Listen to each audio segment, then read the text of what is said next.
Good morning and welcome to Pursuing Profit with Principles, where I have the delightful pleasure of interviewing people who are doing amazing things and making a difference in the world. And today, my guest is Miss Sherry Knight. Good morning, Sherry. Good morning, Regina. So pleased to be here, even though it's early. And it is. Sherry is in Canada, and it is a little earlier for her there than it is for me here. So, Sherry, let's start by having you tell us a little bit about the company that you founded and kind of why Ah, you did so. What's its purpose? very interesting question, Regina. I started Dimension 11 many, many years ago, and the whole purpose of it really fits right into the name of the company. Dimension, in my mind, being the various dimensions of the human being, and the number 11, and my husband laughs at me about this, but it's the infinity of the number one. So Ah, 11, and the infinity of the human being to develop to their full potential, whatever that is for that human being.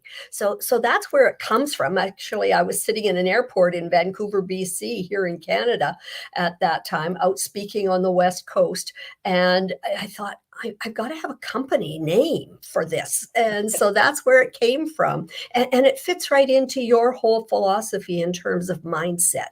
You know, if we want to be who we want to be, how do we get there? And that's, for me, that's what it's all about. that's awesome. And you're so right. It does fit totally in with my own uh, philosophies and what I'm attempting to do in the world, which is help people achieve their full potential.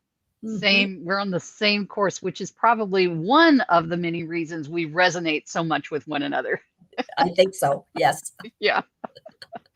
So awesome. And Sherry, let's talk. We're going to talk about mindset today. Right. But one of the things I think is important for folks to recognize is that you and I didn't start off having a positive mindset necessarily. And when I say start off, as children, I think we do have that positive mindset. But then life happens, experiences happen in our lives, and we may tend to go a little more towards the negative side and not so positive. Can Uh, you share a little bit about your journey to get to that positive mindset that you have? Well, it's interesting you ask that question because you're right. I don't think we're cognizant of the fact that, gee, we go from here to here. It just sort of evolves. And you're right. Children have a positive mindset about everything. And they ask the strangest questions at times. And you go, oh, okay.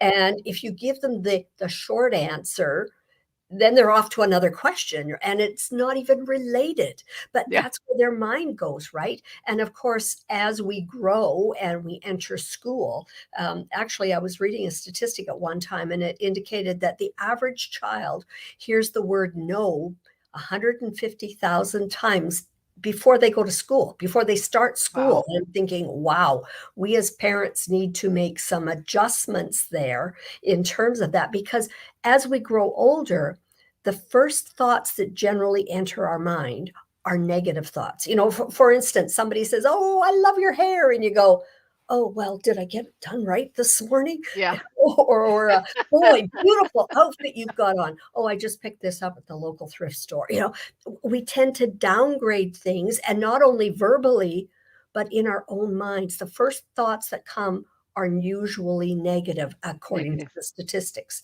And then our job is to go, oh, whoa, wait, that's a negative thought. I'm changing that thought. And notice the words I use there. I'm changing that thought. And I love so that. as I grew up in the normal household, I think, at my particular era, it was a lot of verbal no, no, no, no, no. And it was also in our house a lot of, pats on the bum, slaps on the head, that sort of thing, which aren't done today, fortunately. But at the same token, you knew precisely where you stood. And from that perspective, it was interesting because I can remember when I was 15, whatever class it was in school, we had to write down our goals. Ah, So I sat down at that time and went, oh, what is it that I want out of life? What's important to me? Because I really didn't have a clue at that point. But as I thought about it, there were 5 things that came to mind. And I did. I wrote those down, dutiful student. Now, fast forward as life goes on. One of the things was I wanted to be a teacher. And in order to be a teacher, you had to go to university. And I went and wrote all the tests at university. And the guidance counselor called me in one day and he said, it says that you're really not pardon me, university material, Oh that you dear. find another vocation. And of course, the tears are right here. Like what am I going to do? That's all I've ever wanted to be, as a school teacher. Right. And fortunately, this man, and to this day, I'm still in touch with him. But fortunately, he said to me, yeah, they said the same thing to me. And I thought, well, you're sitting here in front of me. And so I went home and I thought about it and thought, I could do this. Now, every time I took a program and wasn't successful in it, my brain went, they must be right. I'm not good enough. And I'd have to change that and go, let's try it again. Because I went through, at that time, it was teachers college. So I went through teachers Right. college. I became a teacher. Now, isn't it interesting? I'm good enough to be a teacher of your children, but I'm not good enough for university. And I thought, whoa, there's something wrong here. Actually, it was the same school that said I wasn't good enough that accepted me into the teachers program. And I went, wow, That's interesting. crazy. It Yeah, is. that's It just is. crazy. So I went from there to got that, then started my degree, failed the first program and went, they were right. I'm not good enough. And unfortunately, I had a very intelligent husband who looked at me and said, yeah, take the next program. Let's see how it goes. And so I did. But it took me 8 years, night school, summer school, correspondence school, flying across the country because I'd moved, all of those things. After 8 years, I got the degree. And remember, it's not because I had all this positive thinking. It was every time I got a poor mark, it was, oh, they must be right. So that Yeah. mindset about understanding that that's the first thing that's going to go through your head, and then making the adjustment with those words, I am, because present tense is what works in the brain. Yes. I will. That doesn't work in the brain. And the I was doesn't work in the brain. It's I am. So I am accomplishing this. I am beautiful. I am intelligent. I am whatever it is that Right. for you is important. Those are the key things. So that's a long answer to your question. I'm Oh, sorry. it's a great answer. Thank you. And stirred a lot of thoughts on my end. I remember years ago I was with Mary Kay Cosmetics. Oh, right. And I remember the part where you were talking about all the no's that children hear. And the result of that is we hear a lot of no's back from them, right? When Yes. we want them to do something, we hear no.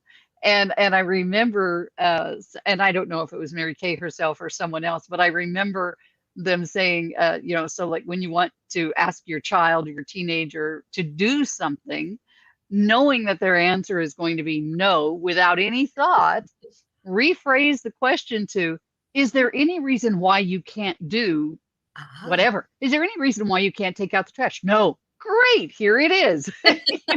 that's beautiful. I love it. I love it. But it is true. We are so programmed to say no.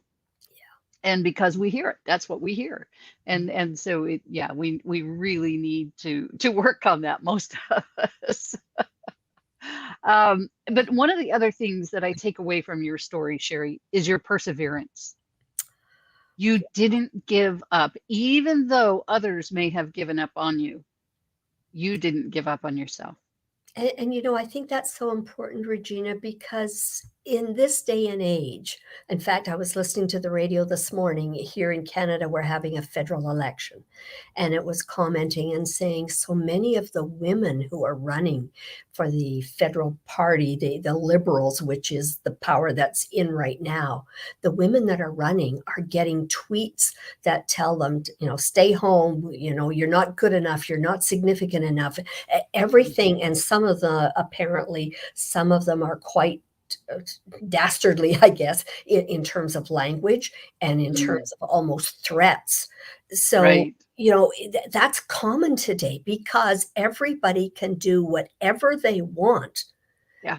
be anonymous in doing it. And that to me Right. is absolutely frightening because it's the negative. If it was the positive, it wouldn't bother me. But Right. that negative that is so rampant today.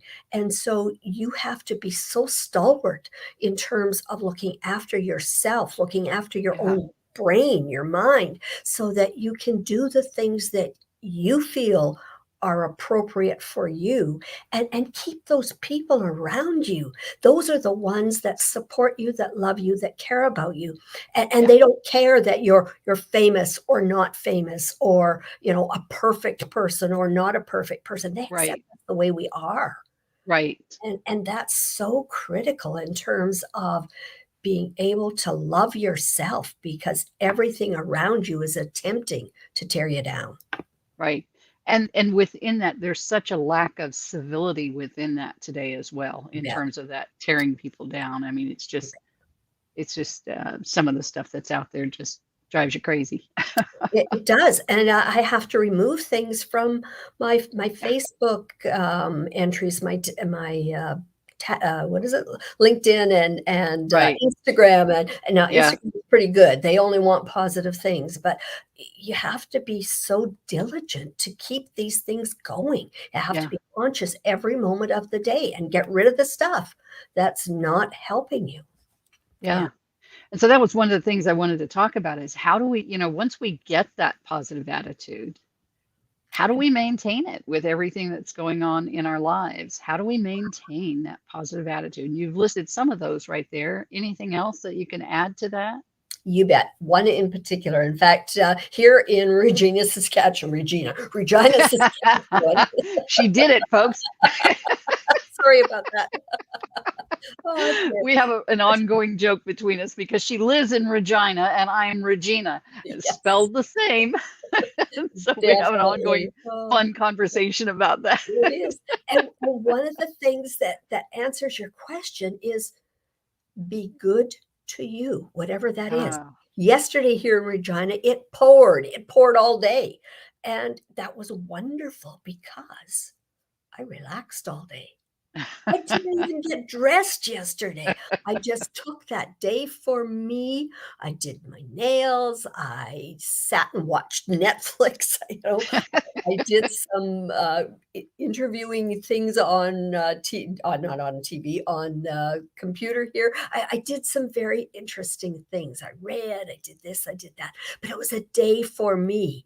And often Excellent. on Sundays, you make a better meal, etc. No, yesterday we had leftovers. It was just like I am not doing a thing, and that's important for your mindset. It Take is. time every once in a while to Yeah. actually just rest. Yeah. Take it easy, look after you, do whatever's good for you, a bubble bath, a walk in the park, time out for a drive with your family. I don't know what it is, but look after you, and Yeah. keep that list going. That I made these goals that I started when I was 15, but they didn't stop there. Right. You keep going. And one of those goals that I made, I have to share this with you, Regina. One of those goals I made, I've never achieved. Never. And I have no qualms about never having achieved it, because as my life progressed, I realized it was no longer important. I had Right. done things around it, and that was I wanted to go to the Cordon Bleu cooking school. I love cooking. I enjoy it, even though we had leftovers yesterday. But the fact is, when you love something, maybe you do something different. So I Yeah. had all kinds of magazines coming into the house, all cooking magazines. I prepared for 3-day dinner parties. Like it was, wow. I did all of this to get to the point where I went, I don't have to go there. It would be fun, Right. but it's no Yeah. longer a goal. Right. And No you're longer allowed to important to change. me. Yeah, you're Yeah. allowed to change whatever those goals are that you set. I think You're that's allowed really to important, do that. that we Yeah. have to be flexible Mhm. and recognize that our lives change, our directions change, our goals change, and that's all fine. Yeah. We are not a stagnant in person. We're constantly evolving and growing. We're not this We're one not thing and stuck. that's all we'll ever be. Yes. That's right. That's right. Yeah, And that's part of living, isn't it? I mean, it think is. about it. If you thought today like you did when you were 4, might be Hmm. very interesting, right? Or if That you dinner thought might not have been leftovers. It might have been a mud pie. it might have been, yeah, or thinking about being a teenager, right? I think Yeah. back to being a teenager and I think, that's a very interesting thing that I did. You know, fortunately, we That's do. funny. We evolve, and I love that We word that do. you used because it's so true. And that growth element within us, it never stops. I Yeah. mean, you know, that mindset, ever since I've been a little girl, I don't know why, but I've always believed that I'd live to be 100. And so my mindset is let's look after the body, and I always have, so that I will Right. get to be 100. Right. You know, Right. it's just put it as part and parcel of everyday thinking. What Right. is it? What's that goal that you are going to set today so that you are going to be able to achieve something that you want down the road? Because it doesn't happen in a day. It's a It does lifelong not. process. Yes, you're right. And the thing that occurs to me also is that once you've set those goals, there's an element of feeding your ability to achieve them. Right. And I think about affirmations in that regard. And so talk to us about affirmations for a bit, if you will. Oh, affirmations are beautiful. And some of them are so long and I'm going, okay, I can't handle that one. For me, affirmations are the I am. I am Yes. accomplishing this. I am moving one step forward. I mean, you know me, Regina, in the sense that I have a terrible time with technology. And every day I work on it. I can get this. I can get this. And then, of course, something happens and I don't get it. So it's that evolving element that somebody else that gets this technology stuff within days or months, it takes me years, but I still get there. You And get so there. affirmation is I am. And so then you can add whatever it is that you want to that. So I love that one. I am. And then make them up. You don't have to buy them. You don't have to read them from somebody else. You can make up your own. That's What true. is it that's important to you? And how Right. is it that you are going to have that day of that ray of sunshine that's shining on you, even when it's dull and cloudy, like it is here today? I mean, you get to make your day. So the Yeah. affirmation becomes whatever it is. And then you take little post it notes and you post them wherever you want. On your computer, if you have a computer and you go to work, on your mirror in the bathroom, it doesn't matter where. Just have them around. And by the way, if you're a parent and you've got young kids, these are beautiful things to have around the house so that your kids can see them and your kids can look at them and ingest those thoughts and ideas. And for little Love it. kids, it's just one word, right? Love or Yeah. hope or Right. gratitude, well, whatever it is. But remember, and I love the word gratitude because every morning and every night I do my gratitude. Like what Awesome. happened yesterday? What happened, through the day that I am so grateful for that's come my way? And Yeah. then what am I expecting to have gratitude for today? And that's an affirmation, right? Yeah. Let's see Yeah. if it can come about and happen. And invariably it does.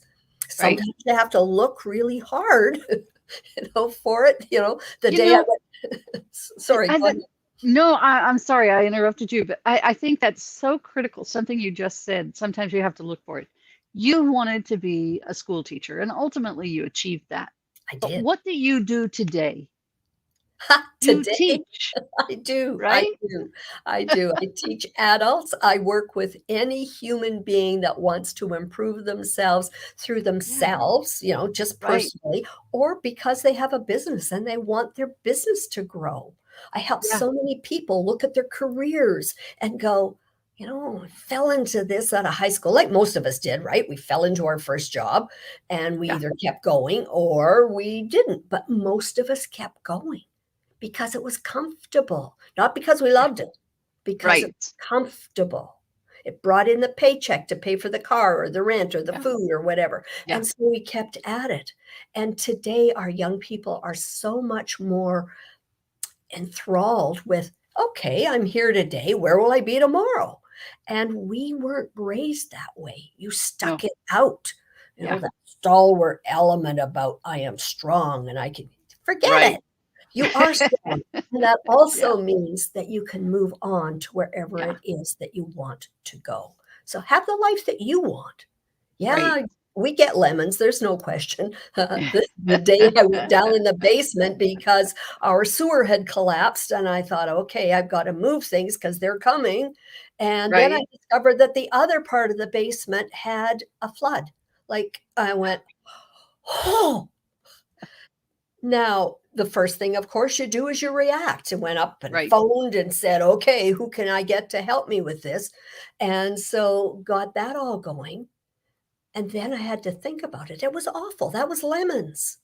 But the Yeah. lemonade was, thank heavens I found it immediately instead of it Yes. sitting there for a few days, right?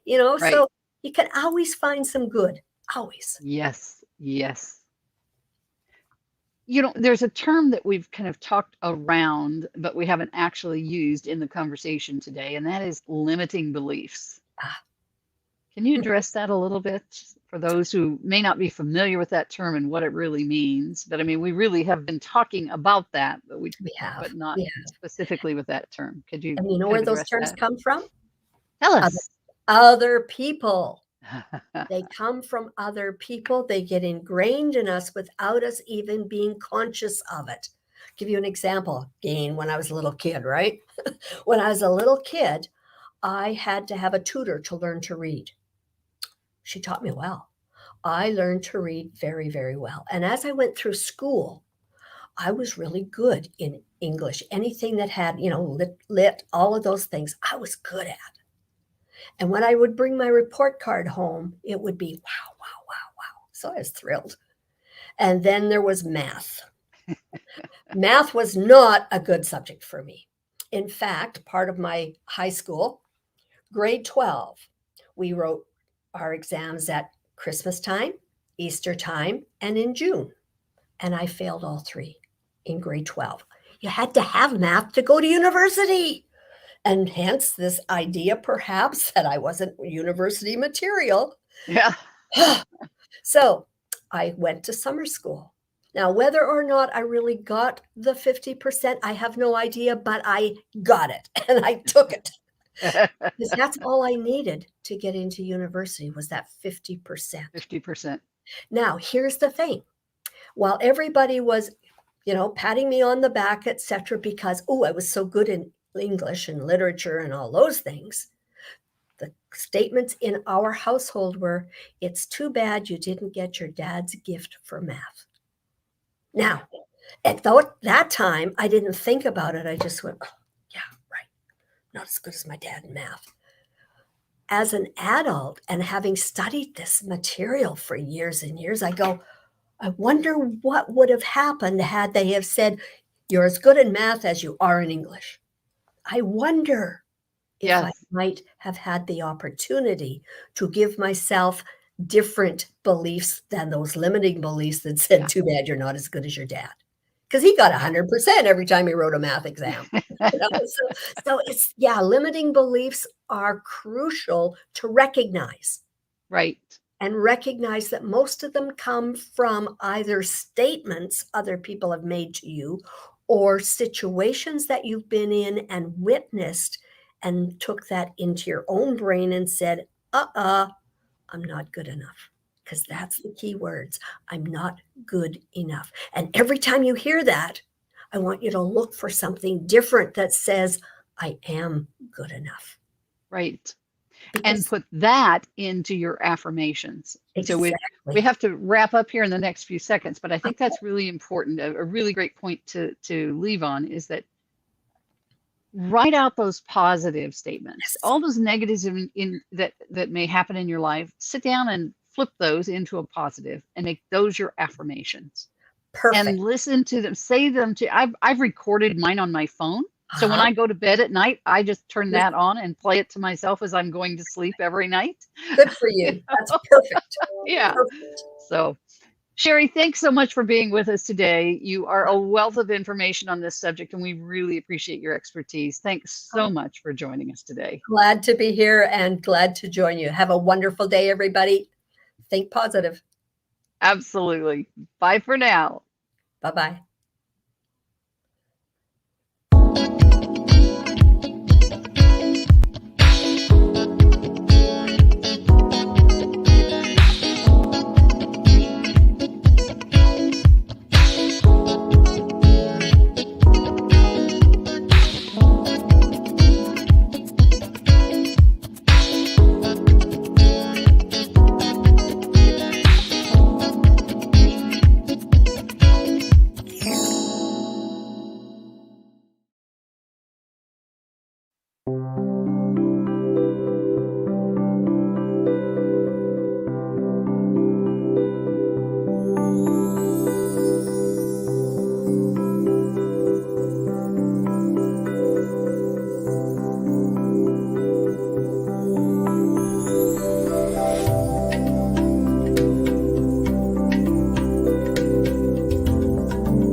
Welcome to the Diamond Spotlight interview. I am Barbara Beckley, the founder of the Diamond Factor LLC, where the mission is to empower women to understand their PPD, their purpose, passion, and drive. And this platform is to make sure to increase their visibility to shine like a diamond to the world today. And I call all the ladies that come on Queen Diamonds, and we have another Queen Diamond right next to me. Now, I'm not there physically with her, but we are here in StreamYard to make sure that we're talking to this wonderful queen this morning. So, Amanda Richards is a respected paralegal since 2014 and owner of Magna Carta Legal Services based in Canada. Magna Carta Legal Services provides quality paralegal services to ordinary people with everyday problems. So let's welcome Miss Amanda Queen. How are you doing, lady? Hi, good morning. How are you? Good morning. Good morning. I am so happy to get a chance to spotlight you, and we just get a chance to get to know you. Thank you. I'm very excited to be here. So thanks for having me. Wonderful, Definitely. wonderful. So we're just going to get right into it, lady. So, as I read, you've been in the legal field for a while and started your own business. So congratulations to that. I Thank love that. you. And you're already a leader to us because you're showing us, hey, you can do it. You can get your own business, be an entrepreneur, and just be that go-getter. So tell us a little bit what inspired you to get into the field of the legal system. Okay. So, growing up as a child, I always wanted to get into the legal field. So I went to school. I ended up doing like a legal law clerk and legal assistant course initially. And then I started working for some lawyers downtown Toronto. But it didn't feel right. I didn't mind working for the lawyers, but deep down, I always wanted to be my own boss. So I dabbled in the field. I kind of walked away from the field for a bit. I had my children children. I got into some other avenues. I did some styling, makeup, hair for TV. I've been, yes, quite diverse in my career. I did some management for some high-end retail. And then I realized, no, you know what? I really do want to work for myself. And I really was passionate in helping other people. I found that when I was working, doing hair and makeup, yes, while you are helping people, I didn't feel that was like my purpose. Like I didn't feel like I was genuinely helping people. Mhm. So what I decided to do is as an adult, I went back to school and I did a paralegal course. So my children at the time, I think, were 5 and no, not 5, maybe 8 and 13 or so. And yeah, so I went back to school as an adult. I did my paralegal. I got licensed with the Law Society of Ontario, and I opened my business right away. And since then, I've been just pushing forward. At the beginning, when you open a business, obviously it's a little slow. So what I did was I helped some lawyers, some lawyers that were kind of just starting out themselves. I helped them build their practice as well. And I was clerking for them at the time while I did have my business. And then when I felt it was the right time, I transitioned right into my own business. So, and here I am today. Awesome. Oh my God, man. I'm just blown away because for you to, say, you know what, I'm doing the hair and I'm doing, the makeup and everything, I like it, but it's not really what, my passion. I'm always talking about passion and purpose with women. Yes, And then you say, you know what, I think I want to do the legal. I mean, that's like a total switch. like, you're right. Like, yeah, like a 180. And then you went back to school, you had children of the Yeah, ages, and you know how everybody, if women have children those ages, that can be like that's a whole nother job. That's a whole yes, other job. it And is. to do take all that time and do that and then open your own legal service too, you Right. are, yes, that's awesome. Yes. That's awesome. Yes.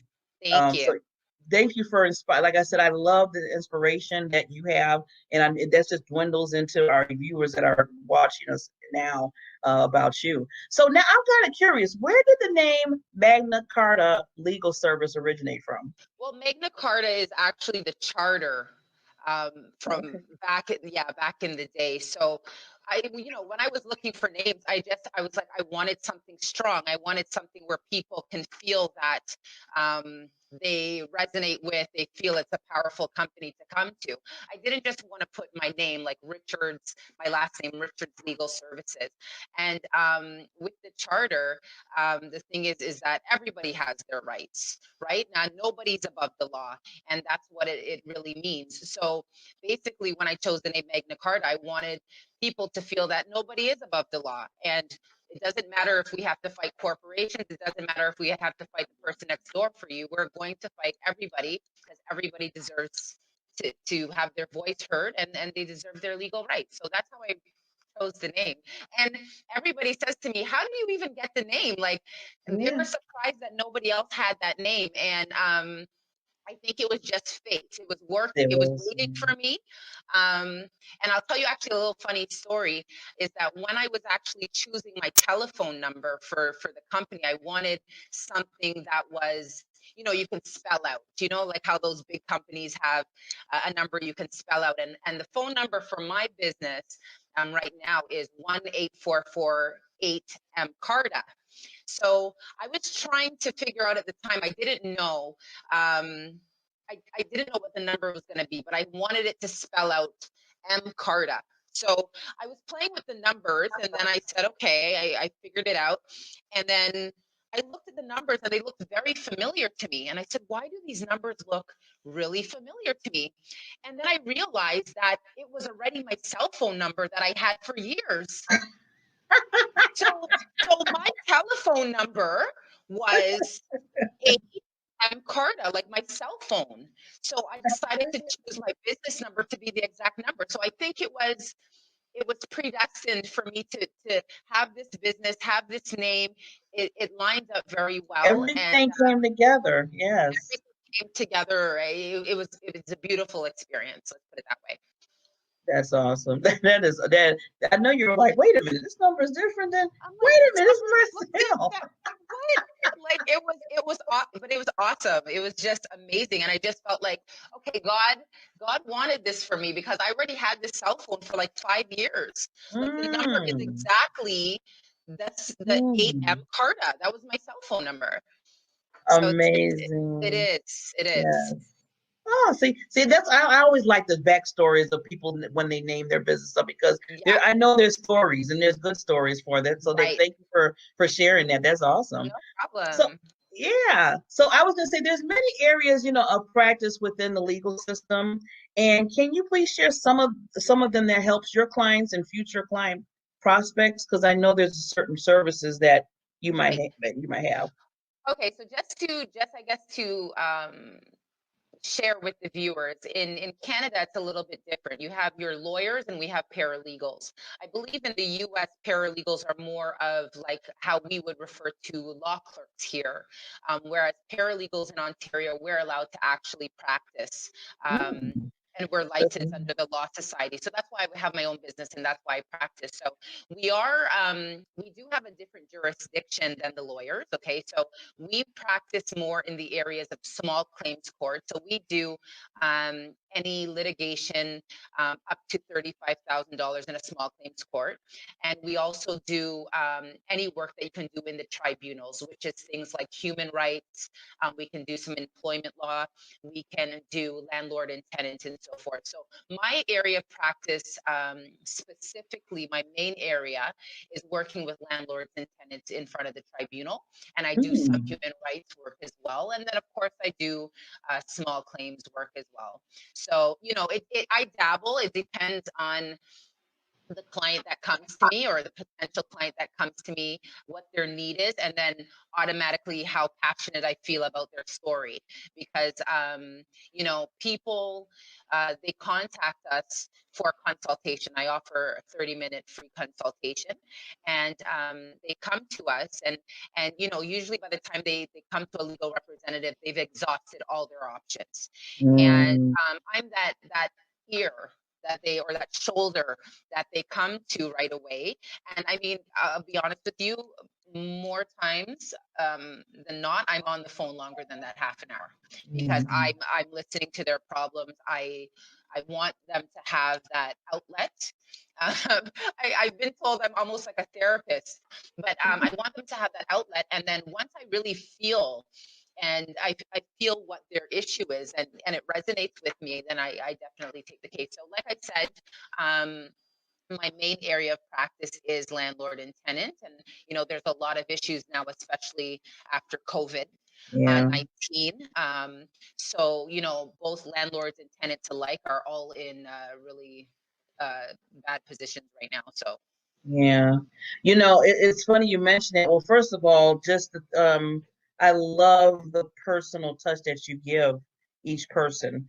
Because when it comes to, I think that just as me in general, anything in a legal aspect that a person has to deal with, be it, dealing with a landlord or just anything in legal, you need that backup from your legal team, which would be right. you, Mhm. to really understand not just what's happening, but that person too. And like you Right. said, so first of all, it's a good fit, like you said, and then also, where can you help them at because you're there to represent them. So Absolutely. I give you, kudos for that, for really, making that, that personal touch that you give for each client that comes in or potential client. Now, Absolutely. I wanted to kind of talk a little bit because I know you mentioned, you deal with the landlords and with this whole COVID thing and everything, and you're seeing a lot more. What kind of maybe just kind of tips or ideas can you give the audience about that, dealing with the COVID thing and how on the legal aspect? I think the only tips I would give right now is it's very hard because like I said, I work for both sides, so I understand both sides. With landlords, I would say show a little bit of flexibility to your tenants because there's a lot of tenants now across worldwide. Let's put it worldwide that have lost jobs, have lost family, do not have the money to be able to afford to pay for their full rent. What we do here in Ontario actually is we try to have the landlords come up with payment plans for their tenants. Okay. There are tenants that now do take advantage of the situation. Okay, there are those bad tenants that milk it and say I'm not paying, and it's very hard to get evictions right now just because there's a huge backup at the tribunal. But with respect to landlords, I definitely say give a little bit of leniency. I understand they're also in a position of having maybe especially with smaller landlords, having to pay their mortgage at that property as well as where they're living now. So if they can work with the tenants to come up with a payment plan of some sort where it becomes a little bit easier for the tenant to catch up to their payments, I think that would be definitely a great position. And on the flip side of it, I would say to tenants, try to work with your landlords. I know you also have other bills to pay, you have children, but you have to also understand the position of your landlord. And if that landlord is paying, a double mortgage, they're paying a mortgage on the property that you're in, and they're paying their own mortgage, they're going to become in a financial precarious situation. So the thing is I think what has to happen is everybody has to take a step back and evaluate and look, maybe find that compassion within themselves, I think, because everybody's in a bad situation. The landlords are not very big, rich landlords, especially these smaller landlords. They're doing it, they have a little income property trying to make a little bit of money.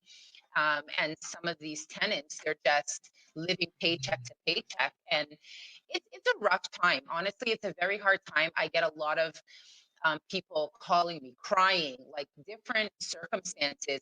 And for me, I don't always like to be adversarial. I always like to try to come up with a strategy between the landlord and the tenant, some type of negotiation. How do both parties walk away feeling like they're getting something from this, right? It shouldn't just be one-sided, right? So, yeah. So you're that middleman. You're like the I'm that middle person, right? person, And the yeah. thing is, and the thing is that because I love to help people so much, I end up giving, to be honest, like I shouldn't really say it, but I do give a lot of tips because I know it's a hard time for people. So I don't get on the phone with somebody and I say, okay, your 30 minutes are up. Okay, so if you want to hire me now, it's going to cost X amount of dollars. I try, if I can give somebody a tip that they're able to take with them and they can navigate the system on their own, I will do that. Okay. It's not all about money in this world. Obviously I need to make a living, of course, but I've recently, I was talking to some people about it recently, and I'm finding that more and more I'm trying to find my purpose. And my purpose, I feel, is to be that person to help. Like, if that is what I've been placed here on this earth for this however amount of time I'm here, I think I'm here to help. And people always question, like, but why are you letting me know? Like, you're not asking me for money. And I said, it's not always about money. I've been blessed to be put in this position. To help people. And it's, if I have a corporate client, well, yeah, they definitely don't mind paying. But then you also have the person who is living paycheck to paycheck. And if I have to help them out a little bit pro bono, I'll do that because I am getting that money, from another source. So it's a scale, right? It's like that lady of justice, you know what I mean? Yeah, You have yeah. I was thinking about that too. I was yeah, thinking about that when you said that. yeah. Wow. Yeah. See that's what I'm saying. That's your uniqueness. I can see that as you're talking, and I can see the passion, and I can see, that you care so much, and that's what it's all about. And people will recognize that, Amanda, which they'll come back and say, you know what, I really want to do business with you because you took the time out for me and you gave me some Right. tips and you Yes. really said, you know what, I'm here for you. So that's a lot, when Yes. it comes to business. So like I said, Absolutely. again, that's awesome. But now going into that, because I did read on your website that, you mentioned business strive. You strive to help bridge gaps and aim to provide educational resources to the community. Yes. Can you share some of those educational resources that you do?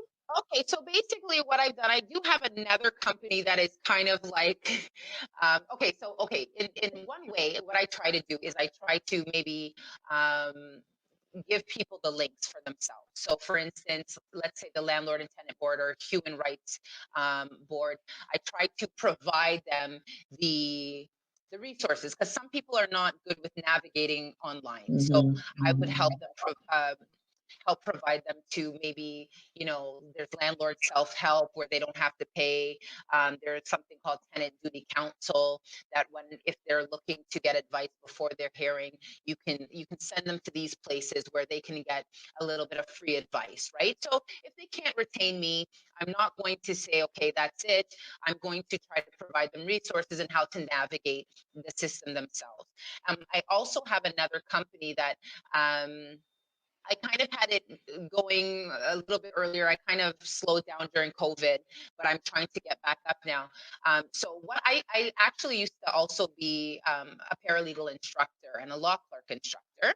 So what I'm trying to do is I noticed that there's some gaps when there's the learning in the educational institutions. So what's happening is we're learning how to become paralegals, law clerks, etc., but there's some of the business aspects and so forth that are missing in how to navigate and run your own business, or some just real life skills that are missing. So what I've done is I've opened up a company called Legal Compass, which is to which is to for instance, if there's some students that are looking to bridge that gap of education to moving into the field, right? Let's say there's things that, because what happens is, I don't mean to kind of be all over the place, but what Oh, happens that's okay. is that you come out of school sometimes and you do your internship. And I find sometimes with internships, some of the students, they go into these firms and, they're not learning everything they need to know because they're big firms. They're kind of shuffled all over the place. What Mm-hmm. we do is we talk to the student and we say, what area is it that you're interested in going into? And we do a one-on-one where we sit with them and we kind of go through the program again. So let's say they wanted to maybe go over landlord and tenant, where we'll touch more on the processes, we'll touch more on the way to navigate through the process of when you retain a client and so forth, how to manage your practice, how to build your clientele, how to, you know what I mean? Like some of the gaps that are missing there. And then, like I said, I'm looking to expand that practice because I do find now, it's really hard, especially with COVID, to find jobs for paralegals. Paralegals um, are they can open their own practice. Let's put it that way. So, like I said, in Canada, we can open our own practice, and law clerks technically work under the lawyer. So, what I'm trying to do is develop a program for paralegals to help assist them in building their practice from the ground up, because that is the part they don't learn. They don't learn how to, what it's like to be every day in a law firm, per se, how to open your files, how to create a virtual filing system as well, how to deal with the clients in such a way, because you're given examples in school, but when you get into the real world, it's totally different, right? So we Yes. do offer, yeah. So that's another area that I'm looking to, like I said, bridge gaps, just connect it all together and help people feel that they can go out there, work for themselves. Because if I can do it, anybody can do it. I look at it that way, right? And I'm that person who will work with somebody to help them understand, like, this is how you should treat people. This is how you should build your practice. And if you do it this way, you should be successful, right? It's like I said, it's not all about dollars and cents. The money will come after. If you find your purpose and you work towards it, the money will come eventually, right? So, Yes. um, that's my philosophy. I love it. I am loving it. Just a breath of fresh air. I'm loving everything that you do and who you're Thank about. You're you. just, your personality just sparks. But it's funny because now you were reading my mind though. You were reading my mind here because when I was asking about what you do to help others, and my next question was gonna ask you about, what qualifies or you can recommend, qualities that a person, if they want to start their own practice, or be a Yes. paralegal, what things that Right. you think that they need to have. So you kind of went right into Yeah. that. 100%. And I think with everybody, you have to have the drive. You have to find your purpose. I think once you really find that purpose, it's easy to move forward. But you also have to have that element of, or that characteristics of like compassion and like love Mm, working with people, because in this field, you're working with people all the time. So if you're not a people person, this is not really the field for you. You know what I mean? that's good It, to it know. is true, because I get emails at 5 o'clock in the morning. I get phone calls all the time from clients that maybe they're in their bed and they can't sleep and they're sending me an email. I'm not saying I'll respond at that time every time, but you have to be able to understand the human side of people, and I'm human. So Mm, when they come and they say I'm sorry, and they start going into their personal life, even outside of the legal issue, I'm here to listen, because sometimes people need that, right? yes, yes. They need that sounding board, or they need somebody to be there for them. So I think if you have that element of being compassionate and caring for other people, I think you'll do very well in a field like this. Well, that's so. Thank you for sharing that with the audience because I think a lot of people that are wanting to maybe go to that industry or deal Yeah. with that platform. Those you gave us some good golden nuggets for them to look at and to really inspire to it. So now, what are some? This I mean, I could talk to you because like I say, you're awesome here. But I know we're ending coming to the end. But what last words would you like to leave the audience, and then let them know how they can contact you? Last words I'd like to leave the audience. I mean, listen, I'm here to help. So, I mean, I may not have jurisdiction where you are. I know you're in the US, I'm here in Canada, and I can't practice everywhere. So, I am kind of bound by the Law Society to only practice in Ontario. But if anybody wants to reach out to me, even just to have a conversation about, getting started in business and so forth, or what drives me, and maybe some small tips, whatever the type of business it is, definitely give me a call. No problem. My website is www.magnacartalegal.com. And you can give me a call, or you can send me an email, and I definitely will respond. And that's it. If everybody does their part, I think the world can be a better place. And we're all here to help each other. Other women, I love to help other women. I take in students, I help people start their businesses. That's a little side thing that I do as well. So like I said, if any of your viewers want to contact me, even though I don't have jurisdiction in every state, I don't have any jurisdiction in the US. But if your viewers do want to talk to me, definitely they can reach out to me. Awesome, Amanda. See, I told you she's a queen. She's a queen, Queen Amanda, Queen Diamond. But just to add to Amanda, she even though she doesn't work like in the U.S., she doesn't have that. But we have a lot of listeners out there maybe that are in Canada. Yep, Reach that's out true. to Amanda. Reach out to her. You see, she just loves people. She's personal. She'll give you the personal touch, and she's very Definitely. knowledgeable. So Thank Amanda, you. thank you so much for Thank allowing you me. for having me. Thank you so much for allowing me to spotlight you and your Thank you. business. Thank you So very much. I truly wish you continuous success in life and in your business.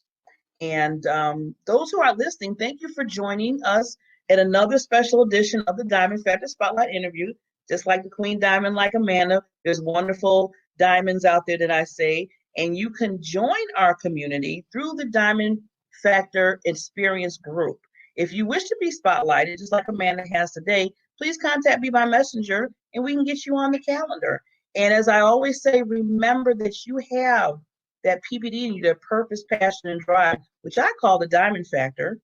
And it's so important in your life, not just for yourself to grow, but for to impact others. So see everybody on the next Diamond Spotlight interview. And Amanda, thank you so much again for letting me Thank you spotlight for you today. having me. Thank you. Take care. Bye. Okay. Bye.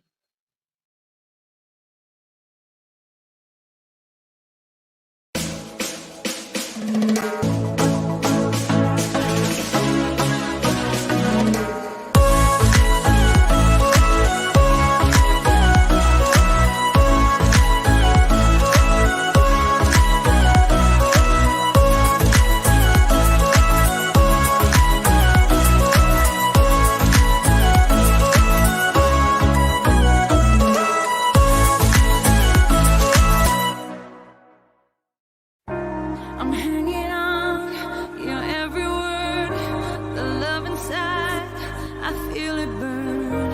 I've never felt this way before. I've had a taste.